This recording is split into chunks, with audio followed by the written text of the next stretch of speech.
with uterus didelphus, a medical condition which is thought to affect around 1 in 3,000 women.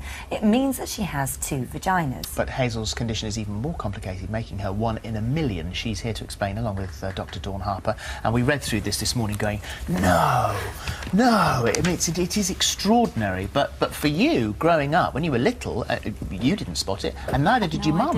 No, I didn't know I was any different whatsoever. So as a little baby, changing nappies and things like that, you really cannot see this. No, even now. I went through examinations as I was growing up because I had certain problems, and no one even saw it then. Yeah. But I guess in hindsight, when you look back, there were signs, weren't there? Yes. And the first time that you noticed any sort of problem ever was when your period started at the age of 14.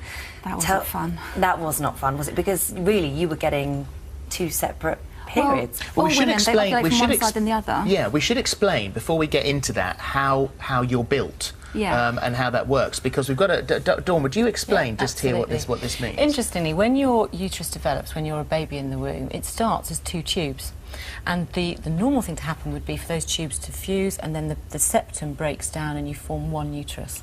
What's happened with Hazel is that septum never broke down, and the 2 tubes have made 2 separate uteruses and 2 vaginas and 2 cervixes, which obviously has huge implications for you in terms of things like smear tests and so on. Yeah. And you mentioned 1 in 3,000. I think it is relatively common to still have a septum or a fibrous band within the uterus, or a slightly abnormal shape to the uterus. And that's the kind of thing that I might pick up on one of my patients who we might be doing an ultrasound, for example, for a completely unrelated problem, and it's just something that we find. To actually have 2 completely separate uteruses is much rarer, and as you say, which is why we get into that moment of you're actually having, you could have 2 periods. Yes. Well, yeah, I mean, we all ovulate left and right alternatively, like all other women, but obviously if you don't know which side you're ovulating from, and you didn't know that you had 2 sides, you can be... You wouldn't understand why. Sometimes you'd end up in a bit of a mess, and other times not.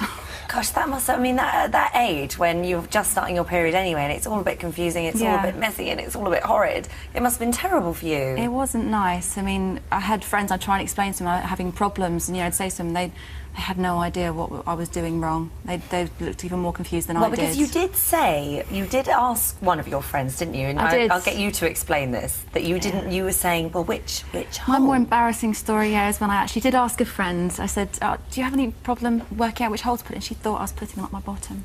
Oh, which of course was not the case at all. And nothing like that. And very difficult for you then to go and broach someone else and talk to them about it. I think I pretty much kept my mouth shut after that for quite a while. So, at what stage did you become alerted to this? Because you hadn't noticed. You had a look occasionally. You checked yourself. You went to the doctor because of your heavy periods. I was 18 before I found out. And it was a boyfriend that says... Yeah, my first serious boyfriend. He said there was something different about me. I was trying to broach subjects, to do with my sex life, things like that, and he said, well, maybe there's something wrong with you.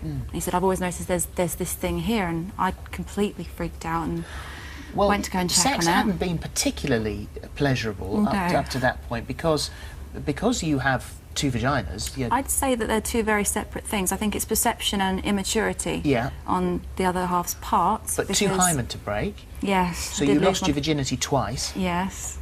Yeah. Which that in itself is going to be uncomfortable. And what about sex itself? Was that uncomfortable if you didn't quite get the position if you're not right? aware that you've got this, it can be really uncomfortable, because I thought I was having cystitis. I thought I was having urine infections from a young age, when I actually wasn't. I was tearing the middle septum.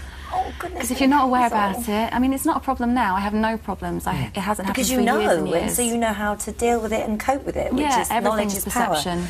So when your boyfriend has told you about this, and you've then run into the bathroom, shut the door, got a mirror and had a look, and realised, you've rung your mum straight away, haven't you? And it was your auntie who works at the hospital and got you an appointment with the gynaecologist straight away. And of course, they've done an ultrasound.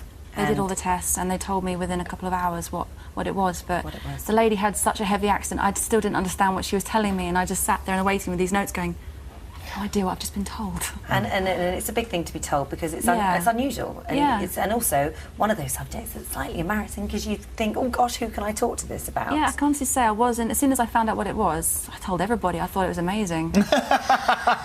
It's definitely an icebreaker at parties. Yeah. No, Well, you've shown your friends, haven't you? definitely. If women want to have a look, I'm quite happy to show them. It's Yeah. not something I'm embarrassed by. It does have implications, doesn't it, as far as getting pregnant is concerned? Yes. And so what are the issues there? I'm told that if I get pregnant, that I've got to be very aware that I don't get pregnant again in the other side. Yes. Because you can have pregnancies that are months apart. You have to be really careful because. Yeah, I mean, there's an increased risk of giving a breech birth. I've been told that. There's a risk while bleeding while pregnant. That can basically I've got to be taking a lot better care. But you could also, you could, I suppose, be pregnant quite a way down the line. Yeah. And have sex and get pregnant with That's right. a younger baby. Yes, I mean, there are other issues in that the hormones of pregnancy would make that less likely. Yeah. But one of the big problems is that because you've effectively got a smaller cavity, and obviously the uterus is designed to expand to accommodate the baby.